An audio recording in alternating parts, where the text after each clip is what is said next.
ጤና ይስጥልን። ይህ ከዜና ዩቲዩብ ዘውትር በዚህ ሰዓት ዜናና መረጃዎችን የምናቀርብበት ነው። እስከ ፍጻሜው አብራችሁን እንድትቆዩ እየጠየቅን በቀጥታ ወደ ያዝናቸው መረጃዎች አለፍን። መልካም ጊዜ።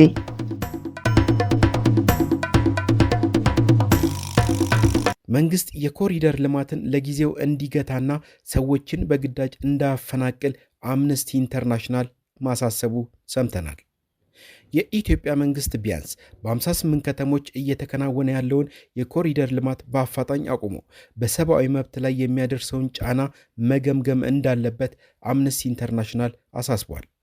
ዓለም አቀፉ የሰብአዊ መብቶች ተሟጋች አምነስቲ በኢትዮጵያ የተለያዩ ከተሞች በኮሪደር ልማት ሳቢያ በግዳጅ ከቤታቸው የተፈናቀሉ ሰዎች በአፋጣኝ መፍትሄ ሊሰጣቸው ይገባል ሲልም ጠቁሟል። ማንኛውም አይነት ሰዎችን ከቤታቸው የማስወጣት ሂደት ከዓለም አቀፍ ሰብአዊ ጥበቃ መርህ ጋር የሚጣጣም መሆን አለበትም ሲልም አክሏል። አምነስቲ ባወጣው ሪፖርት እንደጠቆመው ቢያንስ 872 ሰዎች በአዲስ አበባና በቦሌና ለሚኩራ ክፍለ ከተሞች በ2016 ዓ.ም መስከረም ውስጥ ከቤታቸው ተፈናቅለዋል። ይህ አሃዝ ከ47 ቤቶች የተፈናቀሉ ሰዎችን የሚያካትት ሲሆን ከነዚህ መካከል 114 ሕፃናት፣ 13 አረጋውያንና በአጠቃላይ 618 ተከራዮች ይገኙበታልም ብሏል። ከነዚህ ሰዎች ጋር ተገቢው ውይይት አልተከናወነም፣ በቂ ቅድመ ማስጠንቀቂያም አልተሰጣቸውም፣ ተጎጂዎቹ ካሳም አላገኙም ይላል የመብት ተከራካሪው ሪፖርት።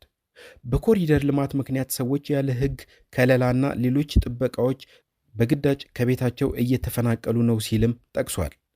ኮሪደር ልማት በሚካሄድበት ከተሞች በሚሊዮኖች የሚቆጠሩ ሰዎች ከቤታችን እንፈናቀላለን በሚል በፍርሃት እየኖሩ መሆኑን የሰብአዊ መብት ተሟጋች ድርጅቱ ጠቁሟል።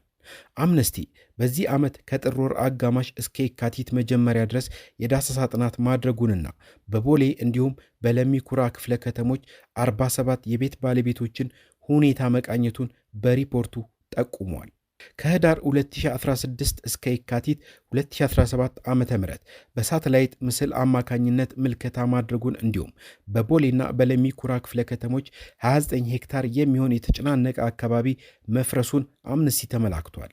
በሁለቱ ክፍለ ከተሞች በአጠቃላይ የተጎጂዎች ቁጥር በትክክል አልታወቀም።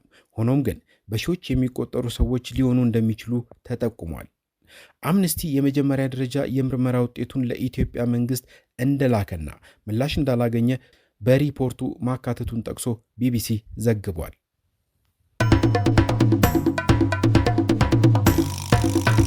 ኢትዮጵያ የብሪክስ አዲስ ልማት ባንክን ለመቀላቀል በምታደርገው ጥረት የተባበሩት አረብ ኤሚሬቶችን ድጋፍ መጠየቋ ተሰምቷል።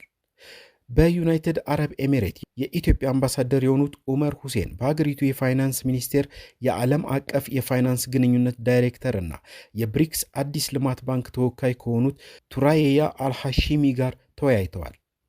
ኢትዮጵያ የባንኩ አባል ለመሆን በምታደርገው ጥረት የኢትዮጵያ ወዳጅ ሀገር የሆነችው የተባበሩት አረብ ኤሚሬት ለአባልነት ጥያቄው ድጋፍ እንድታደርግ ጥያቄ መቅረቡን የኢትዮጵያ ኤምባሲ አስታውቋል። አምባሳደር ኡመር ኢትዮጵያ የባንኩ አባል ለመሆን እያደረገች ያለውን ጥረትና የአዲሱ ልማት ባንክ አባል ለመሆን በሚያስችሏት ጉዳዮች ዙሪያ ገለጻ አድርገዋል። የባንኩ ተወካይ በበኩላቸው የኢትዮጵያ አባልነት ጥያቄ ተቀባይነት እንዲያገኝ ዩናይትድ አረብ ኤሚሬት ድጋፍ እንደምታደርግ አረጋግጠዋል። የተባበሩት አረብ ኤሚሬቶች እንደ አውሮፓውያን አቆጣጠር ጥቅምት 04 2021 የብሪክስ አዲስ ልማት ባንክን እንደተቀላቀለች መረጃዎች ይጠቁማሉ።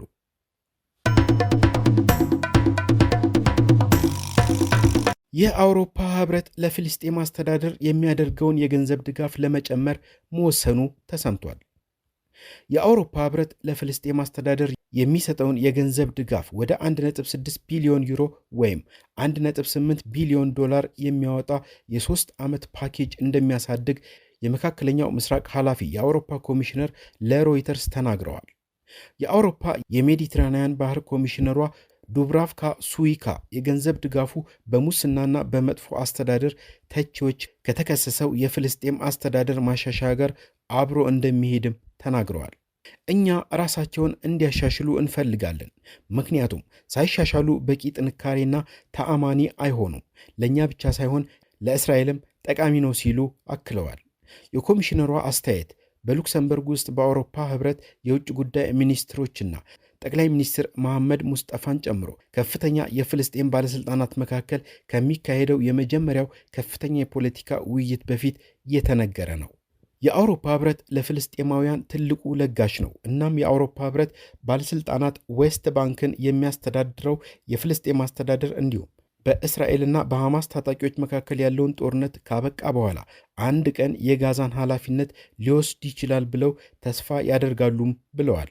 የእስራኤል ጠቅላይ ሚኒስትር ቤንጃሚን ኔታንያሁም መንግስት ግን ጋዛን ለፍልስጤም አስተዳደር አሳልፎ ለመስጠት የቀረበውን ሐሳብ እስካሁን ውድቅ በማድረግ የአውሮፓ ህብረትን ሰፊ የፍልስጤም መንግስትን መመስረትን የሚያካትት የሁለቱ ሀገራት መፍትሄ ዓላማን ተችቷል። ባለፉት 12 ዓመታት ውስጥ የአውሮፓ ህብረት በአማካይ ለፍልስጤም አስተዳደር 400 ሚሊዮን ዩሮ ድጋፍ ማድረጉን ኮሚሽነሯ ተናግራለች።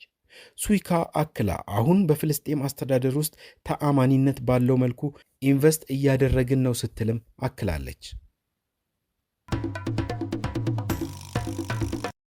እስካሁን አብራችሁን ስለቆያችሁ እያመሰገንን በቻናላችን የምንለቃቸውን ዜናና መረጃዎች በሰዓቱ እንዲደርሱ ሰብስክራይብ፣ ላይክ እና ሼር ማድረግ እንዳይዘነጉ እያልን ለሀገራችን ሰላምን፣ ለህዝባችን አንድነትን እየተመኘን ተሰናበትን።